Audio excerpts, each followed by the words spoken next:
We gather young people from all over the world to live together for 10 months. And they go out into schools to do mission work. And also we have just built a residential centre which holds about 98 young people in the Derwent Valley.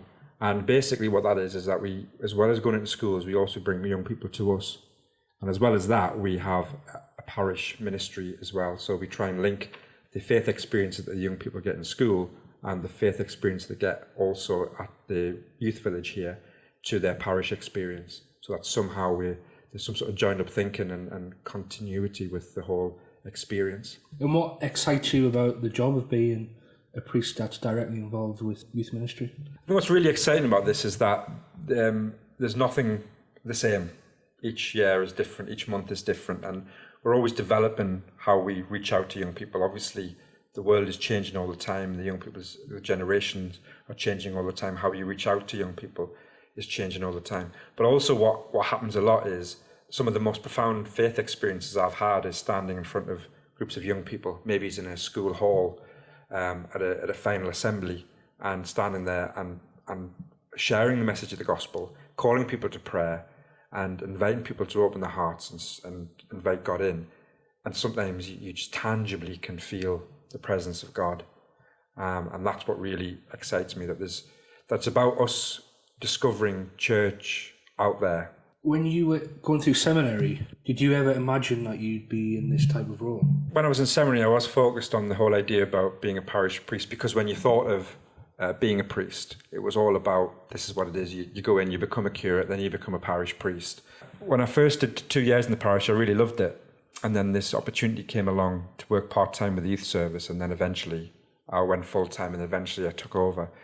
And it sort of developed, and I don't think I would have ever expected it when I was in seminary, because I think part of the thing is we do see priesthood as someone who works in a parish. And I find that a lot now. People keep saying to me, "Oh, so Father, where's your church? Where's your parish?" Well, I haven't got one. And that just totally throws people, because it's sort of outside of their what they think a priest does. I really feel as if this is really answering what I think my vocation is, and I think that's living this and doing this is really, really fulfilling my priesthood. Could you share a story with us of your ministry with the youth? There are a number of stories which I could share, which have really challenged me and really allowed me to see God and experience God in the lives of people. And one in particular is we went into a school once, and when we go in there, we talk about the basic gospel message. We start very much at the basics. And we talk about the story of the prodigal son, that at any point, anyone, anywhere in the world can have a new beginning. And all we have to do is to repent. That word, repent, coming from the Greek word, which simply means to turn around. And so sharing this message and allowing young people to explore that gospel which we find is very profound. And we move from having them enjoying themselves and having fun to a real deep spiritual moment. And there was one day I was in the school and I was standing there preaching, and all of a sudden the back doors of the hall burst open, and there she stood, and all I could see was a bit like stars in her eyes. All I could see was this silhouette, because we were in kind of darkness because we were showing some stuff on the screen, and there was just this silhouette, and there was this girl, and everybody turned around, and I could see the big high hair and the short black skirt and the big shoes, and she wandered down the aisle straight to the front and sat in front of me, folded her arms, looked at me and said, "Entertain me."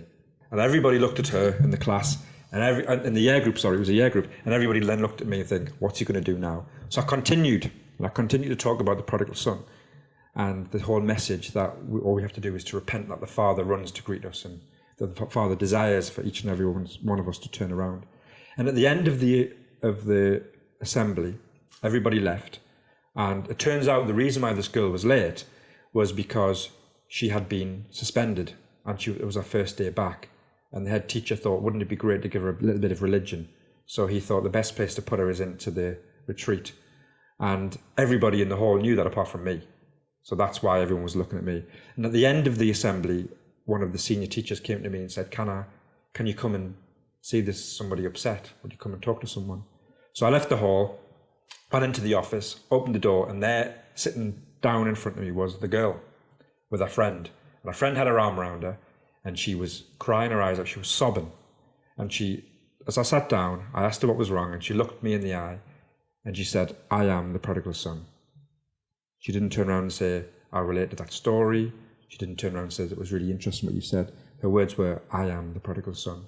Which was really quite interesting. Was by the end of the week, we had done some workshops and dance and drama, and there was a song, "I Will Testify to His Love." And standing in the front row of that song and that dance troupe was the girl who was so overwhelmed by the power of the Spirit that she wanted to testify to God's love. And it was quite a moving and emotional time to see that that's how she was expressing and witnessing to the love that she'd received herself. Loads of stories like that, and it just really affirms that the power of the gospel is there to change and transform and to bring people to God's love. Thanks for joining us on the podcast and for sharing your experiences.